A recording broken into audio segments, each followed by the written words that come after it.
महासागर न्यूज।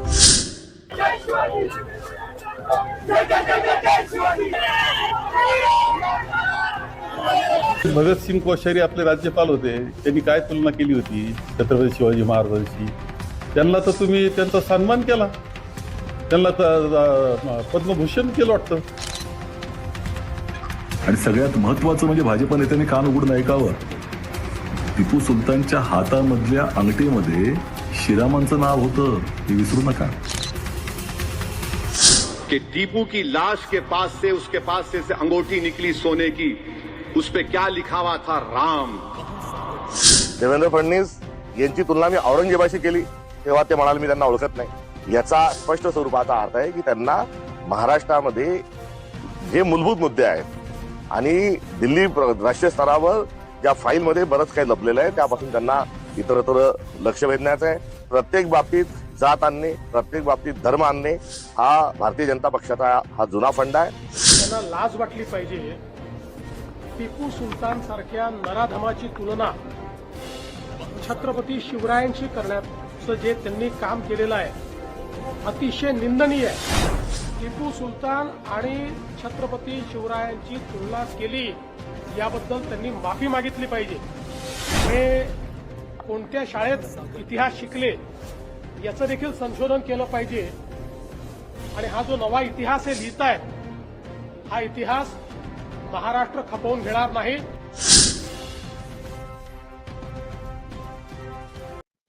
नमस्कार, महासागर मध्ये आपलं स्वागत आहे. खरं तर विषय आपल्याला कळून आला असेल, पण या विषयासंदर्भात सविस्तर क्लिप आम्ही थोडा दाखवणार आहोत.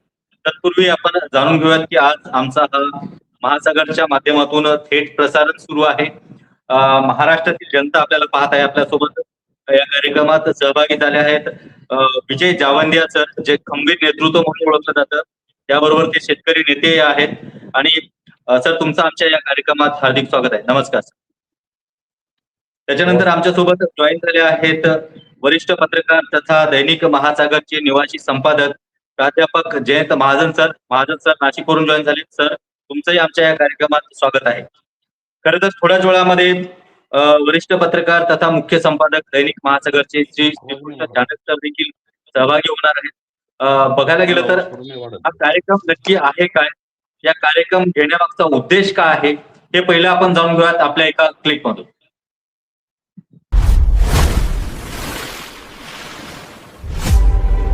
टिपू सुलतान हिरो का विलन, महाराष्ट्रात राजकीय वाद का पेटला? जर प्रदेश अध्यक्षांनी राजीनामा दिला नाही तर त्यांना आम्ही महाराष्ट्रामध्ये भारतीय जनता पार्टीचे कार्यकर्ते जे आहेत ते त्यांना फिरू देणार नाही. विद्येच्या माहेरघरात इतिहासावरून ठिणगी, काँग्रेस भाजपा कार्यकर्ते एकमेकांना भिडले. टिपू सुलतानचा फोटो मालेगावच्या महापालिकेत आणि पुण्यात राजकीय राडा, सत्तेसाठी का अस्मितेसाठी?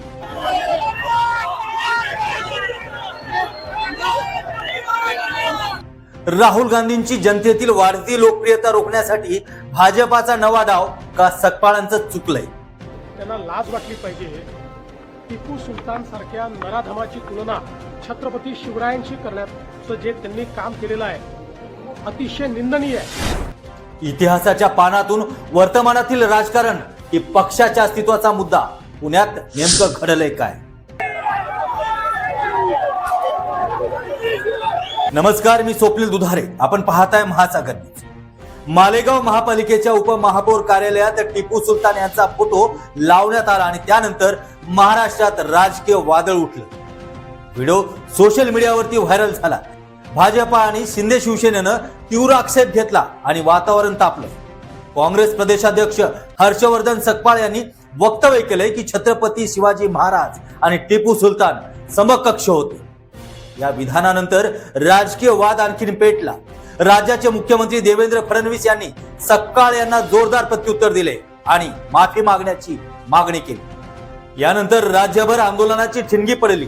पुण्यातील काँग्रेस भवन समोर जोरदार घोषणाबाजी, प्रतिमेला जोडे मारणे, दगडफेक आणि काही कार्यकर्ते जखमी झाले. पण खरा प्रश्न आहे, टिपू सुलतान खरंच कोण होता? तो हिरो होता का? तर 18व्या शतकात ब्रिटिश विरोधात म्हैसूर युद्ध लढल्या गेले. इंग्रज विरुद्ध ठाम भूमिका घेतल्यामुळे काही इतिहासकार त्यांना स्वातंत्र्यपूर्व लढ्याचा प्रेरणा स्रोत मानतात. आणि प्रशासन, शेती, लष्करी सुधारणामध्ये त्यांनी बदल केले.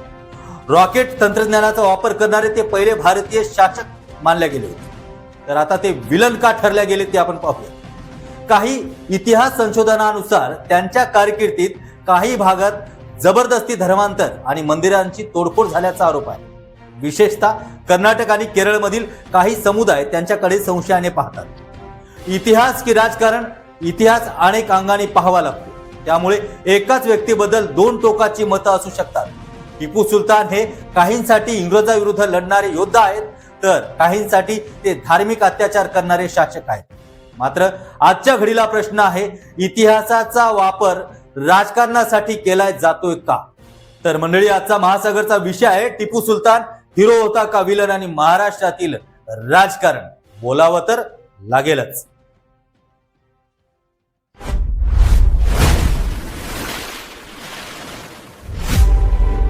परत एकदा आपल्या या कार्यक्रमात आपल्या दोघांचंही स्वागत आहे. खरं तर क्लिप पाहून तुम्हाला प्रकरण काय आहे कळलं असेल. महाराष्ट्रभर ज्या पद्धतीने एका विषयाचं राजकारण केलं जातं, महाराष्ट्र एक असं राष्ट्र आहे ज्या ठिकाणी धर्माला जास्त मानलं जातं, व्यक्तीला जास्त पूजलं जातं. अशा ठिकाणी काल 2 दिवसापूर्वी जे प्रकरण घडलंय आणि त्याच्यानंतर महाराष्ट्रभरात जे वादळ झाले, आपण पाहतो की नाशिकमध्ये असो, सोलापूर असो, बऱ्याच ठिकाणी हे आंदोलन चाललंय. जावंदे सर, काय वाटतं?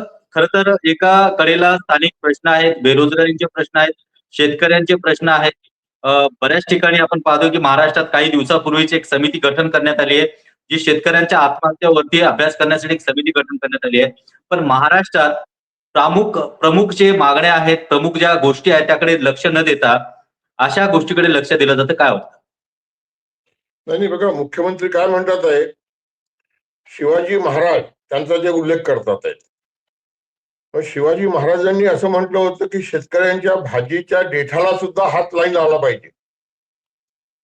आणि देवेंद्र फडणवीस यांचं सरकार, काल पियुष गोयलांची मी पत्रकार परिषद ऐकली मुंबईची, अमेरिकेपुढे शरणागती पत्करून सोयाबीन आणि कापूस उत्पादकांना वाऱ्यावर सोडून दिलेलं आहे.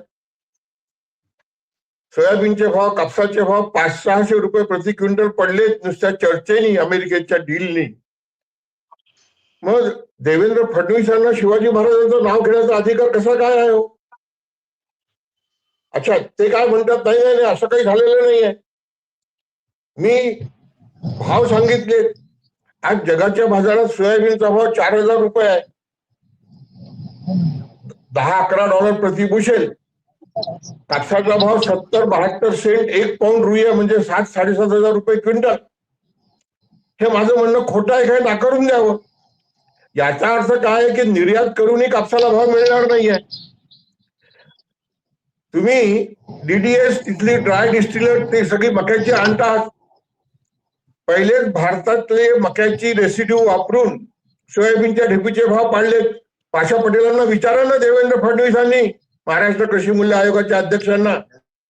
मी हे म्हणतोय, खोटं असेल तर मी राजकारणात, समाजकारणात बाहेर निघून जाईल. पण देवेंद्र फडणवीस काय करतील मग? मला असं वाटतंय की बीजेपीला हिंदू मुसलमान करून निवडणूक जिंकायच्या असतात, त्याच्याशिवाय ते निवडणूक जिंकू शकत नाही. मी 2019च्या निवडणुकीची आठवण करून देतो. 2019ची लोकसभेची निवडणूक हे हारणार होते, कारण त्याच्यापूर्वी 3 विधानसभामध्ये मध्य प्रदेश, छत्तीसगड, राजस्थानमध्ये हारले होते. मोदीजींनी त्यावेळेस पीएम किसान सन्मान निधी 6000 जाहीर केला निवडणूक जिंकण्याकरता. नंतर यांना काश्मीर मदतीला आलं. तिथले आमचे हुतात्मा सैनिकांच्या भरोशा हे निवडणुका जिंकले. प्रत्येक निवडणुकीत पहा, हिंदू मुसलमान केल्याशिवाय हे काही निवडणूक जिंकत नाही. अगदी अगदी. आता तुम्ही पहा, पीएम किसान सन्मान निधी 2019 6000 तर 6000च कायम आहे 2026 पर्यंत. देवेंद्र फडणवीसांच्या कारच्या ड्रायव्हरचा पगार 2019 मध्ये जो होता तो आज आहे का? प्रधानमंत्री नरेंद्र मोदींचा ड्रायव्हरचा पगार 2019 मध्ये जो होता तो आहे का आज? मग त्याच वाढ झाली, यांच्या खर्चात वाढ झाली, यांच्या पगारात वाढ झाली, पण मग शेतकऱ्यांना फक्त 6000 रुपयेच का हो? काय उत्तर आहे यांच्याजवळ? मला असं वाटतंय की यांना उत्तरं द्यायची नाहीये. मी अजून एक गोष्ट सांगतो, त्यांच्या हिंदू मुसलमानाच्या पुराव्याची. मी आता काही दिवसापूर्वी गुजरातला गेलो होतो. ज्या वल्लभभाई पटेलांचा यांनी उंच पुतळा बांधला, त्या वल्लभभाई पटेलांनी खेडूत समाजाची स्थापना केली होती. त्यांचं एक संमेलन होतं भरूच जिल्ह्यामध्ये. तिथे भाषण करताना मी असं म्हटलं की 25 वर्ष झाले गुजरातमध्ये एक छत्र भाजपचं राज्य आहे. मोदी शाह हिंदू हिंदू हिंदू करतात. मला फक्त एक सांगावं यांनी की गुजरात मधल्या हिंदू शेतमजुराची मजुरी यांनी किती वाढवलेली आहे. त्या सभेमध्ये उपस्थित शेतकऱ्यांमधून आवाज आला, कारण मी त्यांना नंतर उदाहरण दिलं की बिहारमध्ये 10,000 रुपये दिले यांनी आता महिलेला. आता निवडणूक जिंकणार आहे, निवडणुकीला अर्थच काय राहिला. महाराष्ट्रात 1,500 रुपये दिले. तर लोकांमधून आवाज आला, जावंद्या जी ये हमको तो कुछ पैसे देते ही नहीं है. तर मी त्यांना म्हटलं, अरे मोदी और शाह को विश्वास है कि गुजरात में चुनाव जीतने के लिए पैसे देने की जरूरत नहीं है, सिर्फ हिंदू मुसलमान किया कि चुनाव जीत सकते. लोकांनी टाळ्या वाजवल्या हो. आणि तिथल्या वर्तमानपत्रांनी हे छापलं. मला काय म्हणायचं आहे, आता यांना पुन्हा मूळ प्रश्नाला उत्तर देता येत नाही. मग कुठे डायव्हर्ट करायचं, मग हे असं डायव्हर्ट करण्याचा हा प्रयत्न आहे. आणि यातनं देश उभा राहणार नाहीये. यातनं देशापुढे भविष्यापुढे हे प्रश्न निर्माण करतात आहे, इतकं माझं स्पष्ट मत आहे. अगदी सर, तुम्ही अगदी महत्वाचा मुद्दा सांगितलात की हिंदू मुस्लिम ह्या पद्धतीने जे राजकारण चाललंय आणि तेच सध्या सुरू आहे. आपण जाऊयात, आपल्यासोबत जॉईन झाले आहेत दैनिक महासागरचे मुख्य संपादक श्रीकृष्ण चाणक सर. चाणक सर, मी तुमच्याकडे येतो. तुम्ही खरं तर प्रवासात आहेत. आज खरीखरीच्या माध्यमातून तुम्ही याच लेखाला आज उजळणी दिली आहे टिपू सुलतानच्या संदर्भामध्ये. आज तोच विषय घेऊन आपल्याकडे येतोय. टिपू सुलतान हा महत्वाचा मुद्दा होता का? कारण महाराष्ट्रात ज्या पद्धतीने नाशिक, सोलापूर, मुंबई, पुणे या ठिकाणी आंदोलन झाले, काय वाटतं तुम्हाला? चाणक सर, चाणक सर, आमचा आवाज येतोय? हो, येतोय. माझा येतो आवाज? येस सर, बोला. माझा आवाज येतो का? हो येतो सर.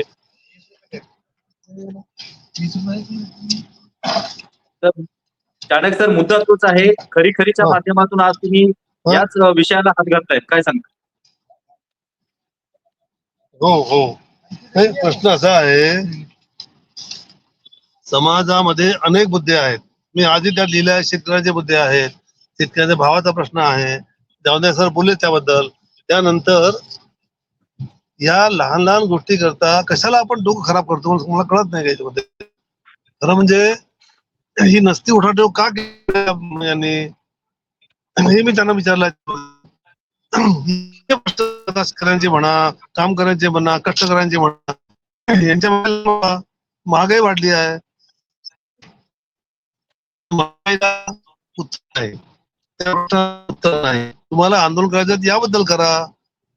हे तर टिपू सुलतान आणि शिवाजी महाराज यांची कुठे तुलना होत आहे? कुठे छत्रपती शिवराय, कुठे टिपू सुलतान? मुद्दा कसा आहे याच्यामध्ये आपल्याला की कोणते मुद्दे आपण घ्यायचे आहेत आणि कुठे कुठे कशाला आपण ते विषय काढायचे, हा माझा मुद्दा आहे. माझे अतिशय चांगले मित्र आहेत सपकाळ साहेब, त्यांनाही माझं सांगणं हे आहे की ह्या प्रकारचे मुद्दे काढून विनाकारण आपल्या विरुद्ध जी सध्या राळ ओकली जात आहे, सर्व इथे गरळ ओकलं जात आहे सध्या, ते होऊ नये. अगदी सर, तुमचा हा मुद्दा अतिशय महत्वाचा आहे की एकीकडे महाराष्ट्रामध्ये बेरोजगारी वाढलेली आहे, शेतकऱ्यांचे प्रश्न आवाजून उभे आहेत. असं असताना देखील या ठिकाणी हिंदू मुस्लिम असं राजकारण केलं जातं. महाजन सर, मी तुमच्याकडे येतो. चाणक साहेबांनी ज्या पद्धतीने सांगितलं आहे की सध्या बरेचसे प्रश्न आहेत, त्या प्रश्नाला हात न घालता निवडणुका असो अथवा काही असो, या ठिकाणी धर्माचं राजकारण केलं जातंय, इतिहासाचे पानं खोलून बघितल्या जातात. खरं तर टिपू सुलतान हिरो होता का विलन होता, यापेक्षा महत्वाचं आहे की महाराष्ट्राचे आताचे प्रश्न काय आहेत. काय वाटतं महाजन सर? अगदी खरं आहे. महाराष्ट्राचे प्रश्न वेगळे आहे आणि महाराष्ट्राचा प्रवास नव्हे, देशाचा प्रवास वेगळ्याच दिशेला निघालेला आहे. सर्वात महत्वाचं म्हणजे या ज्या घटनेचा उगम जो आहे तो आमच्या जिल्ह्यामधून झाला. मालेगावमधून उपमहापौरांनी त्यांचं श्रद्धास्थान म्हणून त्यांनी टिपू सुलतानचा फोटो लावला आणि हिंदुत्ववादी संघटनांनी त्यांना विनंती केली आम्ही आंदोलन करूय, त्यांनी एका मिनिटात तो काढून टाकला. आणि- विषय तिथंच संपलेला होता. परंतु या दरम्यान आमच्या नाशिकच्या आमदार ज्या देवयानी तेव्हा- फरांदे तेव्हा- यांनी बोला बोला बोला. देवयानी फरांदे यांनी ताबडतोब त्याचं आंदोलन सुरू केलं आणि हळूहळू वरून पक्षाच्या वरिष्ठांकडून मेसेज आला. आता जवंदिया साहेब म्हटले त्याप्रमाणे की ताबडतोब याचं कॅश केलं पाहिजे आपल्याला, हे तर वाया जाता कामा नये. आणि मग संपूर्ण जिल्ह्यामध्ये प्रत्येक ठिकाणी कार्यकर्त्यांना सांगितलं की आता लढा द्या, आता आंदोलन सुरू करा, आता याच्यातून आपण सगळ्यांनी फायदा घेतला पाहिजे. आणि त्याप्रमाणे सुरू झालं. आता हे सगळं आक्रमण सुरू झाल्यानंतर आपोआप विरोधी पक्ष हा बॅकफुटवर जात असतो. कारण छत्रपतींच्या समकक्ष हा शब्दप्रयोग जो आहे तो अतिशय चुकीचा आहे, जो आज महासागरने पहिल्या पानावर छापलेला आहे. ही तुलना होऊ शकत नाही. टिपू सुलतानांना का महत्व देतो किंवा टिपू सुलतानांना का मानलं जातं की म्हैसूरच्या राजाचा हा राजपुत्र ब्रिटिशांविरुद्ध लढला आणि तो शहीद झाला, ही वस्तुस्थिती नक्की आहे. परंतु एका बाजूला ते सुरू असताना दुसऱ्या बाजूला त्यांनी मराठ्यांनाही त्रास दिला, जबरदस्तीने धर्मांतर केलं. हा जो दुर्गुण आहे तो काही लपणार आहे का? तोही आहे. परंतु आता एखाद्याला जर आता तुमचे ओबीसी साहेब जे आहेत, ओबीसी साहेब आहेत तुटून पडले. बरं असं काही नाहीये की यांना खूप आता ते आमचं धर्म संकटात आला काय. आता मुंबईच्या एका रस्त्याला नाव दिलेलं आहे टिपू सुलतानचं. त्याचा ठराव या आत्ताच्या महापौर जे आहेत त्या स्थायी समितीच्या सदस्य असतात त्यांनी मांडलेला ठराव आहे. अमित साटम यांनी त्याला अनुमोदन दिलेलं आहे आणि त्या रस्त्याला टिपू सुलतानचं नाव दिलेलं आहे. म्हणजे तुम्ही केलं त्यावेळेस आम्ही कुणीच काही बोलायचं नाही, कारण बाकीचे सगळे सेक्युलर असतात आणि मग ते सेक्युलर काही आपल्याला विरोध करणार. पण सेक्युलर लोकांनी काही निर्णय घेतला तर मात्र धर्म संकटात आहे आणि इस्लाम खतरे में येते, मग त्या पद्धतीप्रमाणे हिंदू धर्म संकटात येतो आणि त्याचा संघर्ष सुरू झालेला आहे. वास्तविक पाहता हर्षवर्धन पाटलांनी महाराष्ट्र सरळ स्वतःसारखा सरळ चाललेला होता. काही वाद घालायची तयारी कारण नव्हतं. विशेष म्हणजे त्यांची राजकीय भूमिका देखील अगदी परखड आणि चांगल्या पद्धतीने ते मांडत होते. असं असताना त्यांनी अचानक हा पवित्रा का घेतला आणि शिवाजी महाराजांच्या पंक्तीत का बसवलं? एक लक्षात घ्या, महाराष्ट्रच नव्हे देशच असेल, आपली काही श्रद्धास्थानं असतात. त्या श्रद्धास्थानाला धक्का पोहोचल्यानंतर माणूस पेटून उठतो. आपण आपल्या मातापित्यांचा सन्मान कुणी दुखावला तर आपण पेटून उठतो. लोकांच्या दृष्टिकोनातून आपल्या मातापित्यांना व्हॅल्यू नसेल, मूल्य नसेल, किंमत नसेल. पेटून उठतो हा मुद्दा तुमचा बरोबर आहे, पण मला म्हणायचंय की पेटून उठणं हे फक्त केवळ एक राजकारण आहे का? कारण काय झालंय, मुद्दा असा आहे की दररोज कुठं ना कुठं काही ना काही बोलल्या जातं, त्याच्यावरनं शब्द उचलल्या जातात. पण पेटून उठणं हा शब्द जो आहे, कारण याच्यामध्ये जे काय तुम्ही जसं सांगितलं की एका रस्त्याला नाव देण्यात आलं टिपू सुलतानचं वगैरे, तेव्हा विषय वेगळा होता पण तिथं शब्दाकरण झालं होतं. पण हे जे राजकारण करणं जे आहे एखाद्या विषयावरती, हे योग्य आहे का? नाही, अतिशय चुकीचं आहे. मला वाटतं तुम्ही या संदर्भात कोणाशीही बोललं, हिंदुत्ववादी संघटना जर सोडलं तर हे सगळं चुकीचं चाललेलं आहे. विषय संपलेला होता. आता तुमच्या माहितीसाठी सांगतो, जस्ट एक 10 मिनिटापूर्वी मालेगावच्या ज्या शान ए हिंद उपमहापौर आहे त्या हट्टाला पेटल्या. ते म्हणे आता मी काढून टाकलेला होता, पण तुम्हाला आता आंदोलनच करायचंय ना, तर मी लावते, मला कोण काढून दाखवतो ते बघा. म्हणजे आलंच का त्याच्यातून परत संघर्ष सुरू. बरं, मालेगाव हे अतिशय मालेगावच्या जनतेने फार हाल अपेष्टा सहन केलेला आहे. अनेक दंगलींना सामोरे गेलेले अनेक वर्ष झाले. आता बऱ्यापैकी स्थिती झालेली आहे, तिथं हिंदू मुस्लिम वगैरे एकोप्याने राहतात वगैरे. परंतु अशा ठिणग्या पडतात असं कुणीतरी सुरुवात करून देतं आणि त्याच्यापासून सुरुवात होते आणि मग महाराष्ट्र, त्याची प्रतिमा महाराष्ट्राची जी ती दंगलीचं महाराष्ट्र अशी व्हायला सुरुवात होते. जावेंद्र सर, मी तुमच्याकडे येतो. ज्या पद्धतीने महाजन सरांनी सांगितलं की मालेगाव हे खरंच या ठिकाणी हिंदू मुस्लिमच्या यापूर्वी देखील दंगली झाल्या आणि विशेष म्हणजे ते सेन्सिटिव्ह ठिकाण आहे आणि त्याच ठिकाणावर ही गोष्ट उद्भवली. खरं तर याला आणखी थोडासा हवा दिली तर इथं पेट निर्माण होऊ शकतो. तुम्हाला काय वाटतं की ह्या गोष्टीचं राजकारण करण्यापेक्षा सुशिक्षित जे तरुण आहेत, सुशिक्षित कार्यकर्ते आहेत, त्यांनी याकडे कसं बघायला पाहिजे? मला काय वाटतं, आमच्या देशातल्या सगळ्या राजकीय पक्षांना मूळ मुद्द्यांकरता वेळच नाहीये. मी तुम्हाला उदाहरण देतो.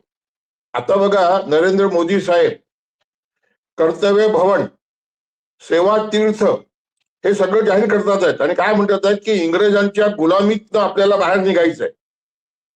मग माझा प्रश्न आहे नरेंद्र मोदी साहेबांना की इंग्रजांनी आम्हाला गुलाम ठेवण्याकरता जे आर्थिक धोरण ठरवलं होतं ते धोरण तुम्ही का बदलवत नाही? देवेंद्र फडणवीसांनी ऐकावं माझं हे. हो, इंग्रजांनी या देशामध्ये गुलामांकरता धान्य स्वस्त मिळायला पाहिजे, कारण त्यांना जगवायचं आहे आणि गुलामांना जगवण्याकरता धान्य स्वस्त पाहिजे, म्हणून त्यांनी धान्य उत्पादकांना गुलाम ठेवलं. त्याच्याकरता त्यांनी एक कायदा केला. शेतमजुरांचं मिनिमम वेज ठरवण्याकरता आणि संघटित कामगारांचं, सरकारी नोकऱ्यांचं वेज ठरवण्याकरता आमच्या देशात 2 फूटपट्ट्या आहेत. मग त्या फूटपट्ट्या बदलाव्या आहेत मोदींनी. ती फूटपट्टी काय आहे? संघटित कामगाराला वेतन आयोगात 1 माणूस काम करेल आणि 5 माणसाला पोषेल असं वेतन ठरवलं जातं.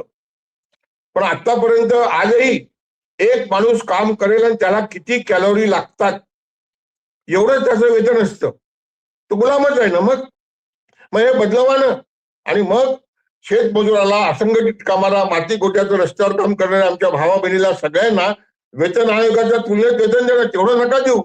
मी परवा माझ्या एका इंटरव्ह्यू मध्ये म्हटलं अमेरिकेच्या ट्रेड डीलच्या वेळेस की गोयल साहेब सांगतील का की 18 वेतन आयोगाचा चतुर्थ श्रेणी कामगाराचा पगार 45,000 रुपये महिना होणार आहे, 1,500 रुपये रोज.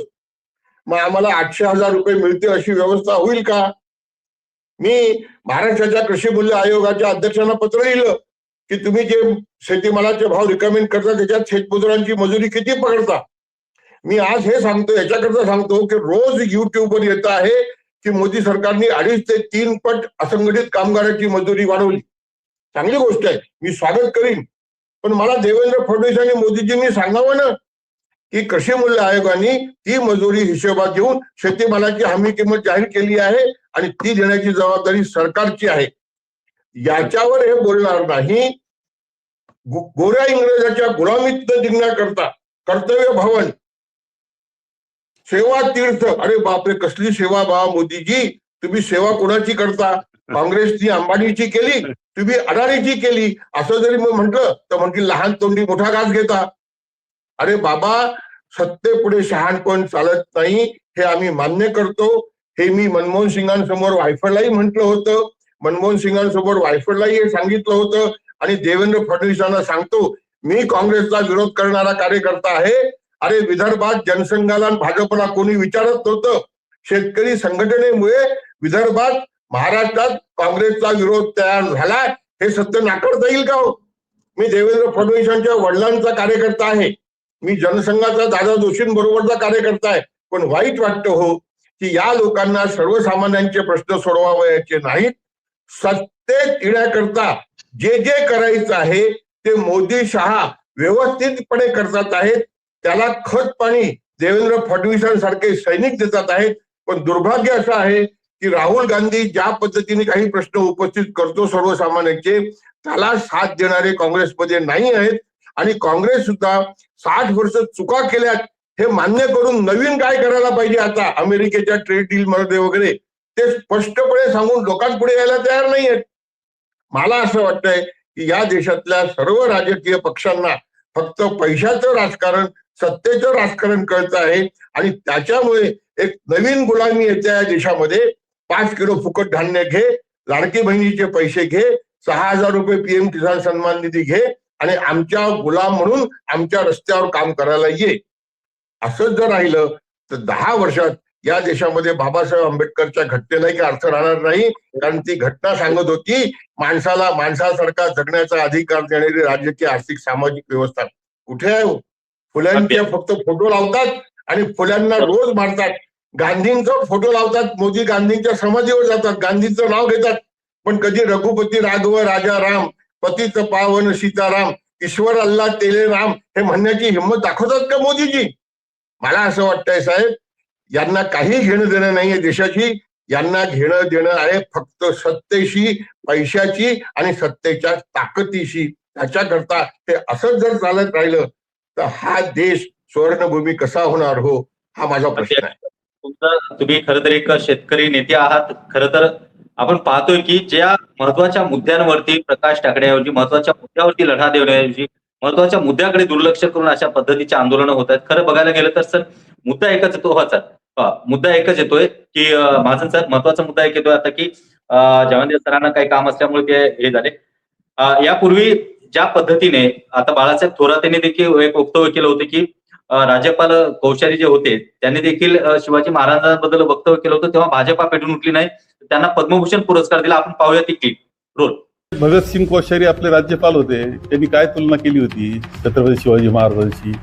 त्यांना तर तुम्ही त्यांचा सन्मान केला, त्यांना पद्मभूषण केलं वाटतं. आणि सगळ्यात महत्वाचं म्हणजे भाजप नेत्यांनी कान उघडून ऐकावं. टिपू सुलतानच्या हातामधल्या अंगठीमध्ये शिरामांचं नाव होतं, हे विसरू नका.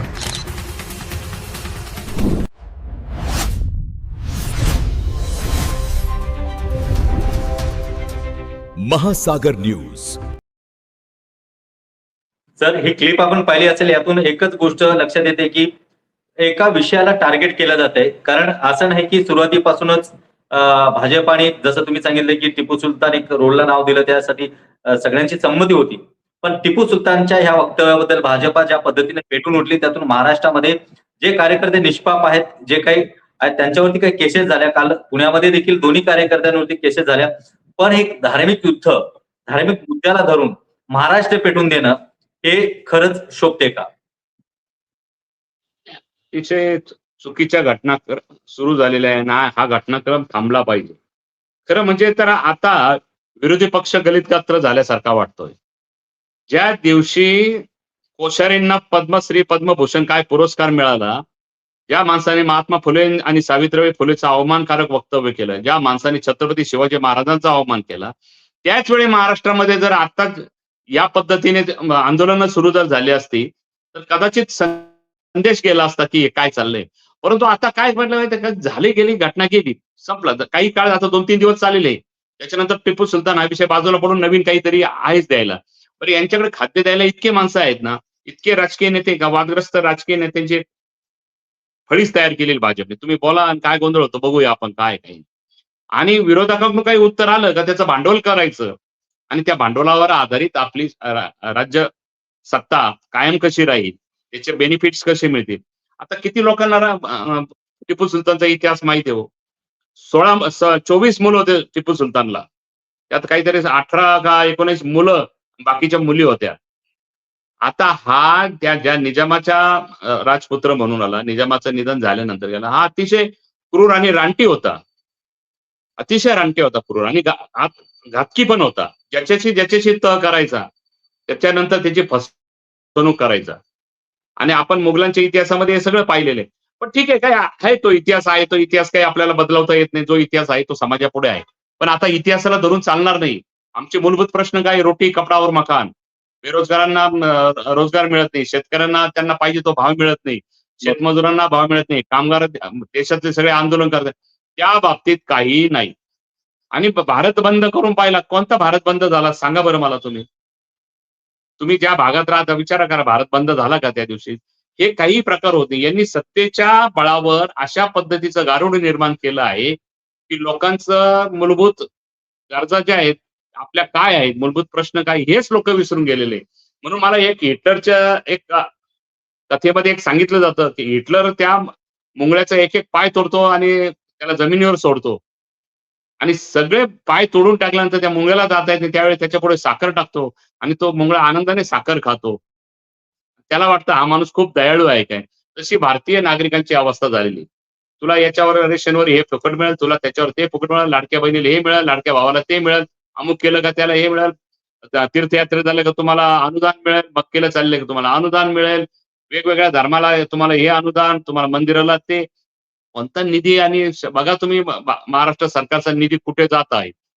अशा पद्धतीने एकही ठिकाणी शाळा आमच्या नाशिक जिल्ह्यामध्ये विंचूर जवळ मराठी शाळा बंद पाडली. त्या मराठी शाळेला भलत्याच कोणाचं तरी नाव आहे का, बाहेरच्या परप्रांतीय माणसाचं नाव त्या शाळेच्या मूळ उतरायला लागलं.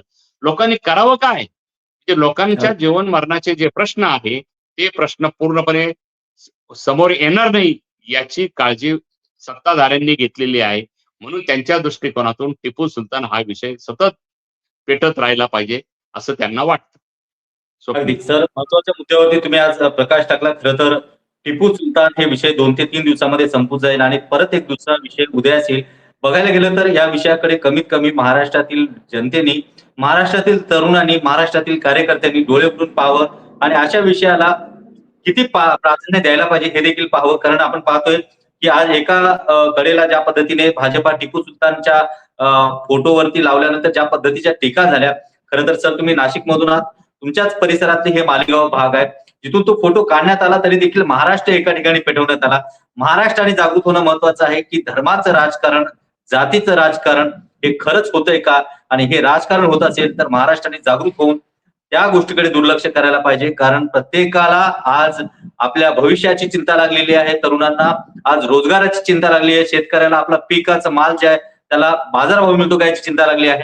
या सगळ्या गोष्टीकडे लक्ष देणं गरजेचं आहे आणि शासनानं देखील या पद्धतीने कुठलीही रणनीती न करता विरोधक कोणी असो मुद्द्यावरती बोला हे ठरवण्यात यायला पाहिजे. आपण या कार्यक्रमात सहभागी झाला तर तुमचं मनापासून आभार, धन्यवाद, थँक्यू सर.